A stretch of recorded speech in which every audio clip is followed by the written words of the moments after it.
Just gonna keep the asshole there.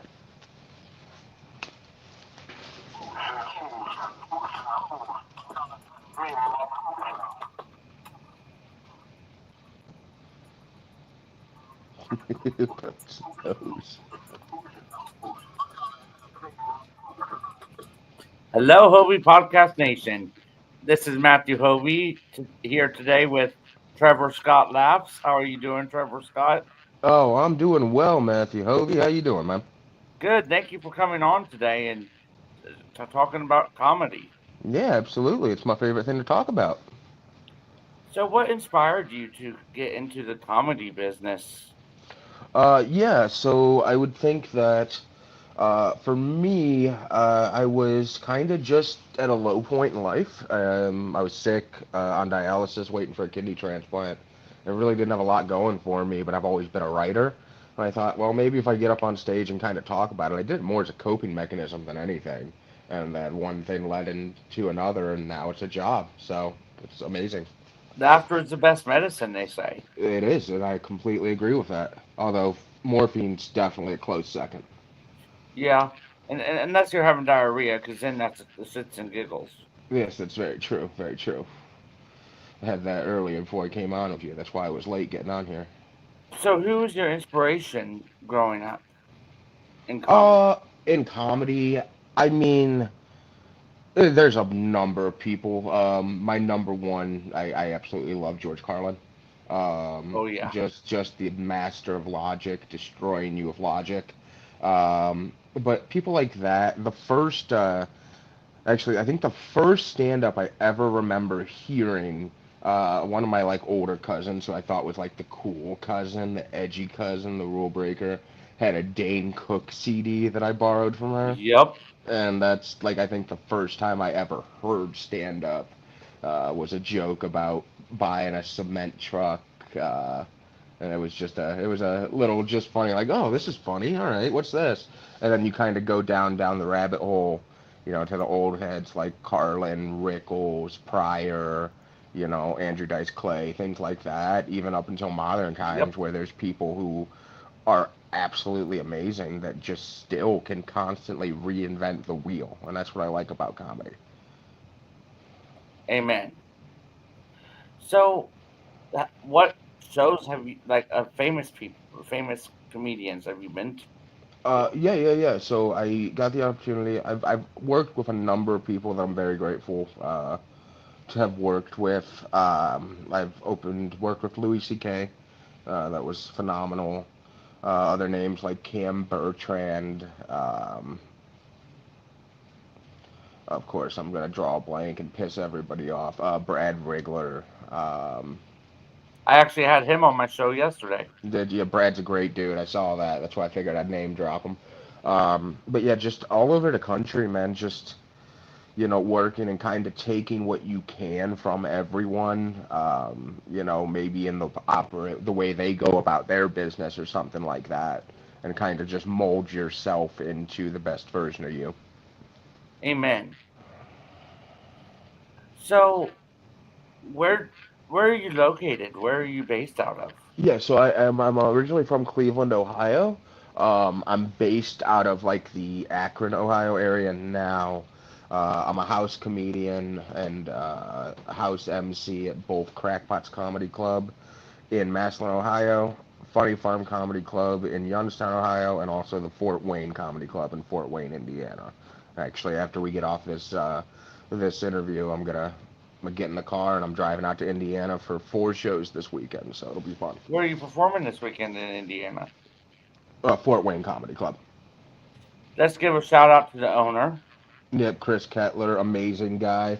Chris Um, Kettler yep, owns the Fort Wayne Comedy Club and the and Crackpots Comedy Club in Massillon. Crackpots Comedy Club. Yep, Yes. and soon to be maybe even more. Wink, wink, nudge, nudge. I can't say anything, but there's yeah, it's that's the thing. Like I tell people all the time, I'm very, very, very new to this game, but I've had a relative amount of success. Yep, Fort Wayne Comedy Club, y'all come out this weekend. 2 shows. Friday night we got Elijah Howard all the way from L.A.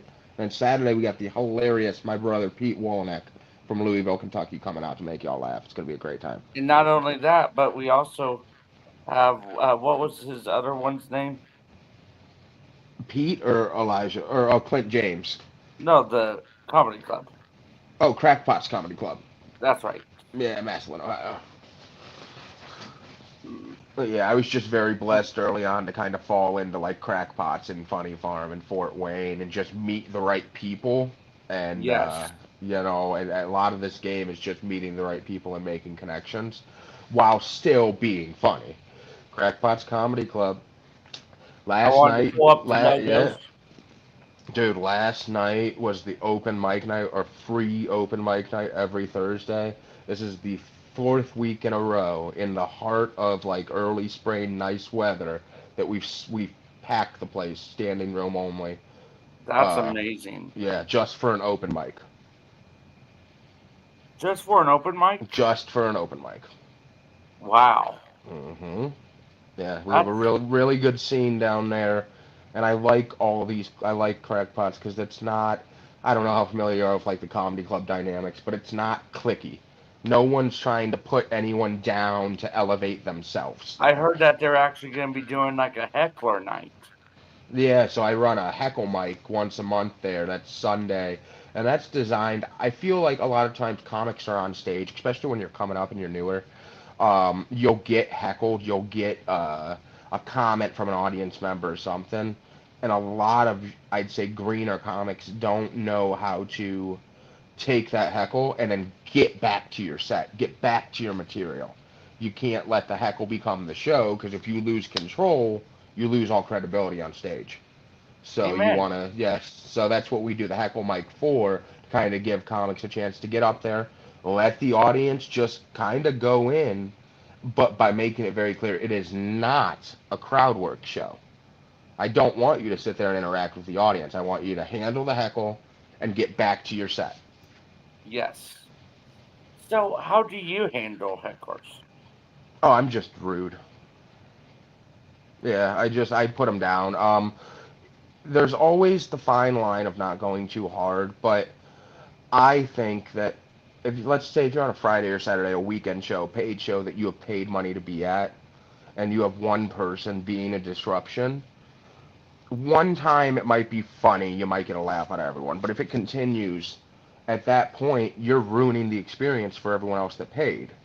So I don't really give them much mercy.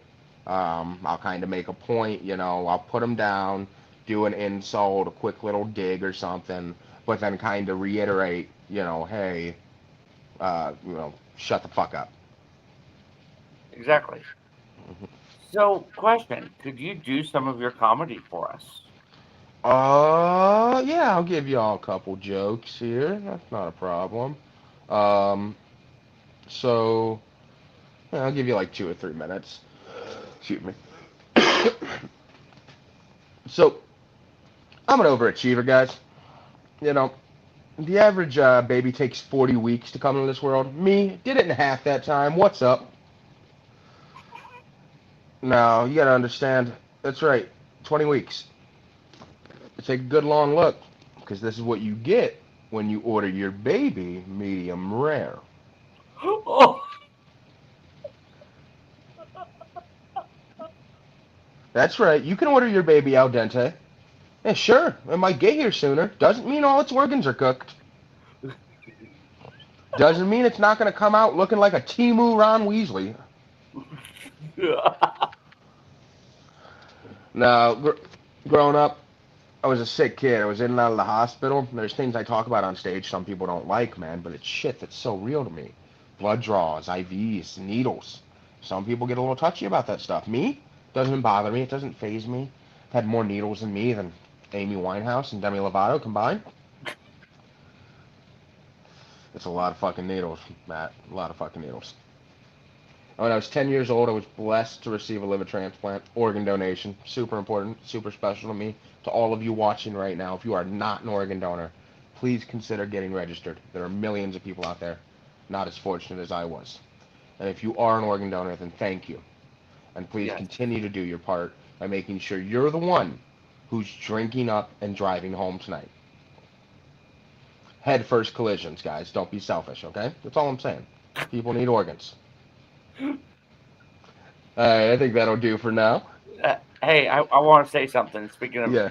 organ donor, um, did you know that when you donate organs, they can't be someone else's? Rephrase. What do you mean? I'm lost. When you donate organs, you Hmm. can't donate someone else's, sadly. Yeah, you can. Yeah, you can. That's why, like, after I got my liver transplant, I realized that, oh crap, I have a healthy liver now, and if I like pass away, then they can just redonate it. And I said, fuck that. So I just started drinking all the time. I'm gonna ruin that thing. That way they can't reuse it. So, you know my favorite kind of beer? No, I don't drink, man. I had a liver transplant. Yeah, Just but you know playing. my favorite kind of beer? No. An open one. Well, yeah, amen. Shout out to Jeff Dunham on that one. You're good. Yeah, that was a Jeff Dunham joke. Yeah, yeah. I seen Jeff Dunham live once in college. That was I cool. saw him twice. Yeah. But he only brought, when I was with him, he only brought peanut, Jose. Jose the jalapeno on a steak. Yeah. I think it was literally, I think I only remember, and I might be forgetting someone. Oh, that's right. He did Jose, did peanut. He did some new guy that, like, I haven't seen in any specials. I think it was someone he was Bubba trying. J. No, Bubba J, you've seen his specials, you know what I mean? Right. But like this is like just someone I think he was trying out or something like that. Because I Little never, Jeff, maybe? no, that doesn't sound right. I'm not sure to be honest with you. And then uh, he closed with Bubba J. Bubba J.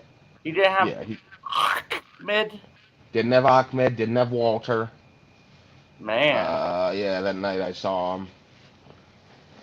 Like I said, So, that was 15 years ago. I don't remember. what tips do you have for beginner comedians? Number one, if you're super new, all right, stop. Stop just showing up at the open mic every week with a new 5 minutes. Stop. Get Mhm. your first five solid, tight, locked down. And that doesn't stop you from writing other stuff in the background, having it when you're ready to work on it. Right. But work on your first five and get that hammered out. Like that's all you should be doing on stage week after week, in my opinion. Is Uh-huh. just do that five. That doesn't mean do the same five, obviously. Rework it, plug, play, change stuff. But let's get your 5 minutes solid so you have that, and then maybe you can do a guest spot on the weekend, and then start developing your other stuff. But so many times I'll see new guys who I think are funny. I'll see them once, twice, and I like, all right, you got some promise there, you got some talent, and you make me laugh. But it's different stuff. None of it's as polished as it could be, as if they would just focus on the first five I saw them do that I really liked. Right? It's okay to redo your set No, every yeah, once. I constantly do Yes. everything. I don't ever stop because Right? there'll be times you're just sitting there. You're like, oh, that joke I wrote fucking 4 months ago. I just had a random thought about that joke. So then you go Right back and you there. retry it. But like I said, there's nothing wrong with writing. Write all the time. What I'm saying Yeah. is when you get on the stage and you're newer, just hammer out the same five till that five is tight and crispy and where you want it. Like 3 or 4 years ago, I wrote a set about my grandma's boobs, and let me tell you, that's my most popular one. Hell yeah. You want me to give it to you? Do you step on them? No. Hit me. My grandmother had a huge scare. She discovered a lump under her breast. Man, was she relieved when she found out it was just her kneecap. Nice. Now, do you know my grandmother's star sign? No. Sagittarius. Nice. I was trying to think what angle you were gonna go in. Oh, and you won't believe this. What? So, one of her saggy boobs said to the other, we better find some support before people think we're nuts. That's an Now, old street. God rest her soul. Yeah, absolutely. And she was hilarious. She always was a source of comedy for me. Absolutely. I'm trying to find this to show everyone. No, that's the thing, Go man. ahead and talk while I find it. No, you're good. Yeah, no, that's the thing, man. We all have people that were, influential and who shaped you. That's the other thing too, I guess, for newer comics. Don't be your favorite comic on stage. It doesn't work. Somebody's already famous doing them. Be you. Be who you are. Be true to yourself. And you got to remember, when you thought of the joke, you wrote it down because you thought it was the funniest shit in the world that time you thought of it and you wrote it down. So just stay true to you and don't try to please everybody. You'll just So, stress yourself out. so I'm gonna make this just on me for a second, so I can Hit me. show this. Yep. Is that okay? Yeah, you're good, dude. Do what you do. Okay. Everyone, this is my grandmother's most popular TikTok video. I swear, if I see old titties.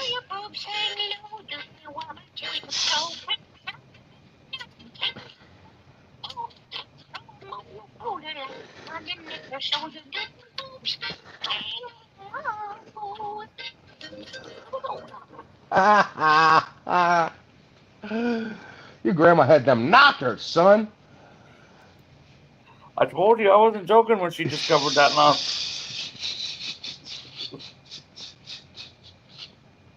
Shit, I might have to dig her up. She looked good. No, I'm kidding. Uh, Yeah, it's been a year. But hey, that video always makes me laugh. Dude, and that's it, man. As long as you got something you can just sit back on and smile and bring back good memories, you I ever have get so too, many good memories of her. yeah, you ever get too low or something's going on, just open that I video mean, and smile, brother. one time me and her watched Jurassic Park. Excuse me 1 second. You're good. Go ahead. I'm listening. Go ahead. One time we watched Jurassic Park, and she's Hmm. like, "Man, this brings back memories." Damn, just think, if your grandma hadn't been at the inn that night, maybe Mary and Joseph would have been able to get a fucking room instead of having to stay in the barn and give birth.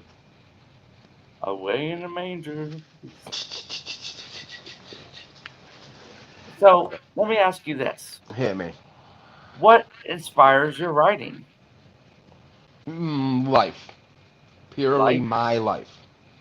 Like, I don't do a lot of, like, I have plenty of jokes written that aren't related to me necessarily. They're just jokes, if you will. But when I'm on stage, the sets I'm trying to build and constantly develop are all completely personable to me. My list of medical struggles, growing up in a diverse neighborhood, being in an interracial relationship, everything, my crazy ass mom, my dead dad, uh, everything is just centered around me because I think I'm not a one-liner guy, I'm a storyteller. So I feel like as I'm telling the story, I'm using storytelling elements, and there's always a central point people can follow, and that's me. Yes. So my doctor told me I have HD, and I don't know what that is, but he H said I have 80 of them. ADHD. HD 80. ADHD. Oh. Ha! That took me a second. I had to sound that shit out like hooked on phonics. ADHD. Oh, nice. Oh, that was perfect. And if you don't know what ADHD is, it's You're attention. you're you're literally watching it on this show right now. It's attention deficit hyperactive. Oh, hey, doggy. Nice. Attention deficit hyperactivity disorder. And my buddy Matt Kane, if you guys don't know who Matt Kane is, hilarious comic, super squeaky clean, plays churches, plays comedy clubs, plays everywhere. He has a really good bit about ADHD, and Matt's a very, very, very large guy. Did you say Very, Matt King? yeah, He's Matt gonna be on King my show. yeah, Matt's amazing, dude. But he Shout has out a to Matt King. Matt King, Matt King comedy on TikTok. He's big on TikTok. Go check him out. But he has a really good ADHD like 5 minute bit, And one of my favorite lines from there, and I'm not going to spoil his bit, but I'll give you one line, is that I have ADHD, attention deficit hyperactivity disorder. And remember, Matt's a huge dude. He's a big, big boy. And if I'm being honest, it's the hyperactivity that really gets me. You guys probably look at me and think I never stop moving. It's just a great self-deprecating joke that I love. So, another question. Mm-hmm. If you could perform on stage with any comedian, living Carlin. or dead, Carlin. yes, Carlin, Carlin. Living, I'll give you living. Living, I'd love to do. I'm not gonna. I have a little inside baseball, a little inside track. I can't exactly share, but like I would love, love, love living. I'd love to do like a Adam Ray show or a Chappelle show. Dave Chappelle, or Adam Ray? Yeah. And speaking of which, they are both together tonight in at Dave Chappelle's club in Yellow Springs, Ohio. The Are you Lias going? Firehouse. No, I'm in Indiana. I'm driving. I drove through on my way to Indiana last time, stopped and looked at Chappelle's Club and everything like that. But it was, yeah. So they're doing two shows tonight. Adam Ray's doing just stand up tonight, and then tomorrow he's doing a Dr. Phil show. What At, city are you in? where at now? Yeah, I live in Medina, Ohio. Medina. Okay, you hmm said you were in Indiana. That's why I was asking. Oh, this weekend. When I get off here, I'm driving to Fort Wayne. I have shows at Fort Wayne Comedy Club. That's awesome. But like on the way out to Fort Wayne, you literally pass through Dayton and Yellow Springs, where Chappelle's Club is.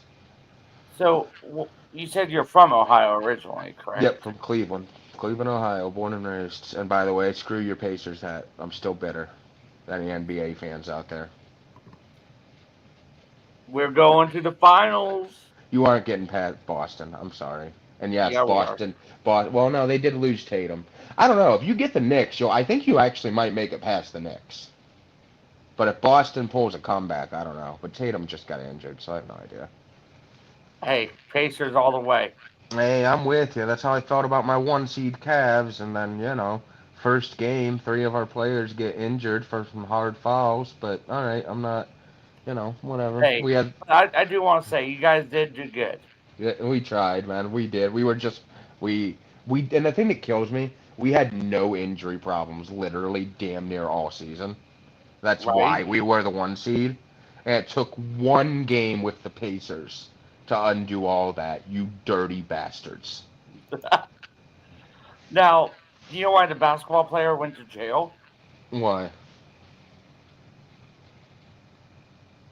Do you? No, why? He shot the ball.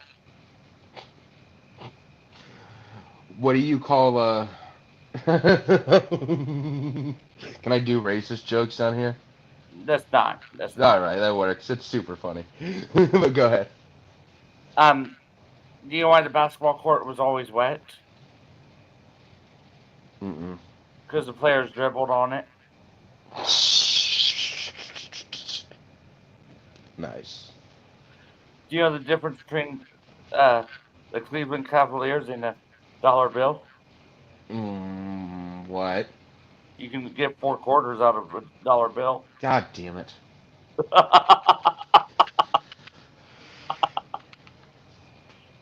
That was terrible, I know. No, it was good. It just makes me sad. Hey, I used to be a fan of the Cavs when LeBron was there. LeBron, yeah. Excuse me. Have you ever been to a Cavs Oh, game? hundreds. Hundreds? Yeah. That's pretty much what I like. Sports are kind of my life. My Cleveland Guardians / Indians, the Browns, and the Cavs, man. And then I was really blessed. Those basically the 4 years we were all in the finals. I had my cousin, one of my best friends in the world, actually worked in the front office for the Cavs. So he got season tickets with his his contract, his deal and everything. And to be brutally honest, he really doesn't have friends, so it was just me. But yeah, we were there for all the playoff runs, everything, all the watch parties. And That's then awesome. even in 2016, they gifted him complete World Series tickets when the Guardians were playing the Cubs. So I was there at Game 7 of the World Series after the rain delay when we tied it up in the bottom of the ninth, hit a rain delay, and then blew it in the 10th inning to lose Game 7 of the World Series. Man, I bet you were so upset. I was very disappointed, very, and like, dude, I mean, there is nothing like I wasn't there when this past when the Pacers knocked out the Cavs in Cleveland. I wasn't there that night, but like, it's just you could feel through the TV like just the energy leaving the building once Yes. people realize like, all right, season's over. Yeah, really, it's bottom of the ninth. We're down by two. We hit a tying home run in the bottom of the ninth of the World Series to tie the game. And then you go to extra innings and it just falls apart, man. I think that was the most deflated I've ever been as a That's sports when you fan. felt like Tom Brady's football, the deflate Uh-huh. gate. Yep, absolutely. So, And half of his bank account after the divorce. right? Now, I have a question. Hear me. Name a food. Uh, Pizza. My pizza jokes are real cheesy, but do you know what the pizza said to the chef? What? You don't pepperoni me. Uh, you are the dad joke king, huh? Name another food. Um, ramen noodles. Oh, do do cannibals usually cook their meat? No, they prefer ramen. I like that. I had to use my noodle for that. Yeah, absolutely. But no, quick wit will get you far, man. That's what I like doing with like sets. If I'm doing a longer form set, 15, 20, something like that, I always like to start off with a couple minutes of just recapping the show, callbacks, things like that, just to kind of showcase that quick wit skill, but also it's a really good check to see if the audience has been paying attention all night. Yes. If they understand the callbacks you're doing and the references you're making. Yep. What was the best show you've ever had?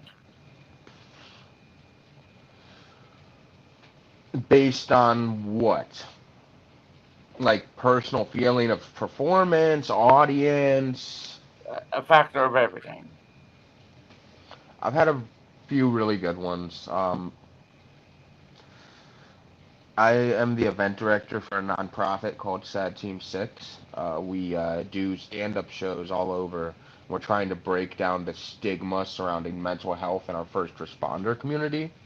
So suicide, PTSD, with our cops and our firefighters and our dispatchers, everyone, because that's an industry where it's not really okay to talk about mental health. So we did a benefit show in March at the Hmm. Canton Palace Theater, Really? where we broke the theater's record for day of sales. Seriously? Yeah, and it was made a good amount of money for the nonprofit, produced the show, and played about 900 people. And That's amazing. it was great. That one I think sticks out to me because as the event director, I planned and produced a lot of that show, but also the just doing it, doing comedy for a cause is kind of a special feeling. Yes. That one sticks out. The Louis C.K. show sticks out. Then also, there's just been a crap ton of just random weekends at like crackpots or wherever I am where the crowd's hot. I have a good set, man. It's just all of them, dude. What Anytime I'm not in an office or I'm not actually working and I'm on stage, that's when it is, man. what do you do for a living outside of comedy? Oh, nothing. Nothing? No, I'm on disability, so I from the transplant and stuff like that. So my full time is I work for Crackpots, I work for Funny Farm, I work for Fort Wayne. I'm just that guy just hustling behind the scenes during the day, and then get on stage at night. It's like you called me earlier. I was like, yeah, I was just doing like flyers and stuff like that in the morning. You know what I Uh-huh. mean? Just stuff like that. So, do you want to know the biggest night I had? Hit me. Do you know who Morris Day and the Time is? Yes. Jungle Love, Yes. OEOEO. Yep. I opened up for them Noise. at the JW Marriott, Okay. downtown Indy, Mhm. in front of over 800 people. That's amazing, dude. How'd it go? Sold out crowd, standing ovation. It's dope, dude. You get that on video? Yes, Nice. Nice, it, man. it was for a fundraising event for Mhm. Kmart Services. I don't know if you've ever Mhm. heard of them, No. but it was a huge event and sold out, standing ovation. That's amazing, dude. Good job. That was when I learned that my grandma's set was my best. Yeah, yeah, yeah, yeah, yeah, for sure. I've actually published 4 joke books. Nice. Yep, Just all short little one-liners. all dad jokes. Nice. Yeah, the first book was 1037 one-liner jokes. The second one was Hovey Humor, making the world happier one laugh at a time. Hovey Humor, food jokes, jokes with great taste. And then Hovey Humor, animal jokes that will have you howling in laughter. Nice. What's your favorite animal? I'm really partial to a gorilla. Really? Gorilla, chimpanzee, orangutan, just the whole primate family I love. Why do primates like bananas? Why? Because they're appealing. Jesus Christ. That was terrible. Now, No, it was a dad joke, brother. It was do a good joke. It's you, funny. It do makes you react. do you know a primate's favorite kind of jelly? Uh, I'm sorry. Say that one more time. Do you know a primate's favorite kind of jelly? What? Grape.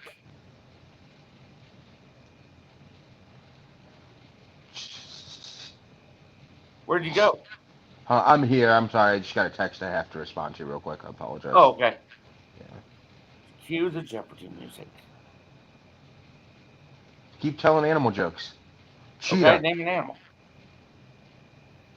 Cheetah. Oh, never play cards in the jungle. Too many cheetahs there. Uh, penguin. I wrote a book on penguins once. Never again. Paper is much easier.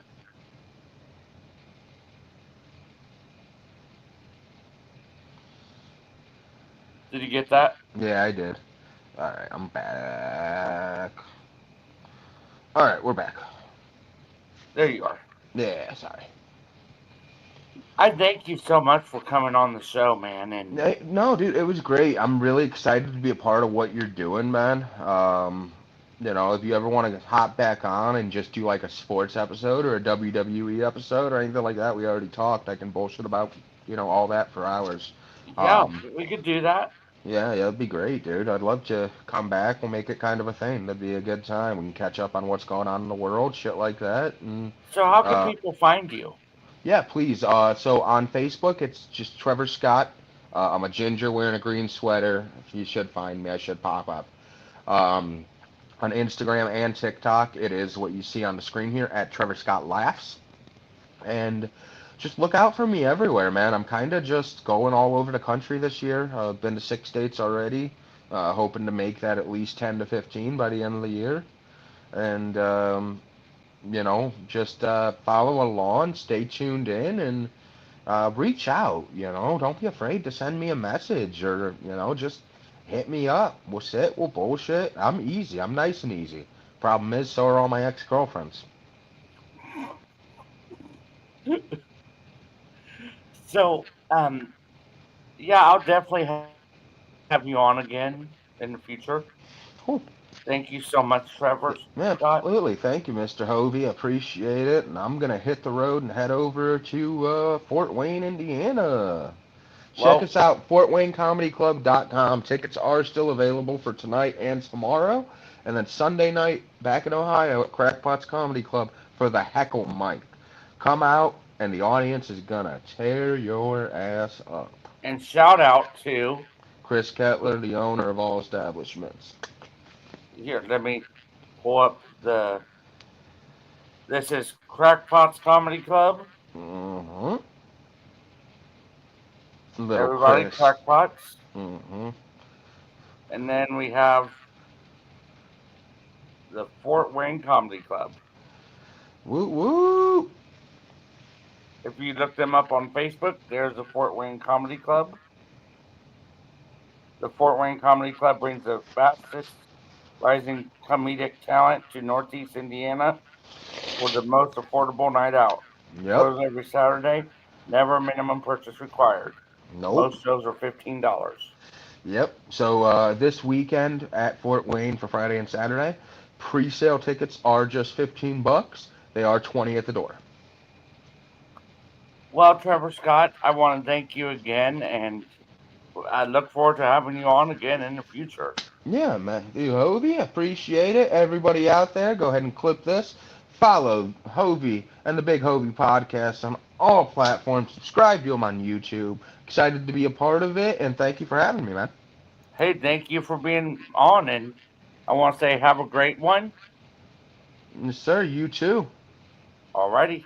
Thank you, bud. Bye-bye. Everyone, thank you for tuning in to episode 106 of the Hovey Podcast. Hope to see you guys next time today at 3 o'clock. Have a good one.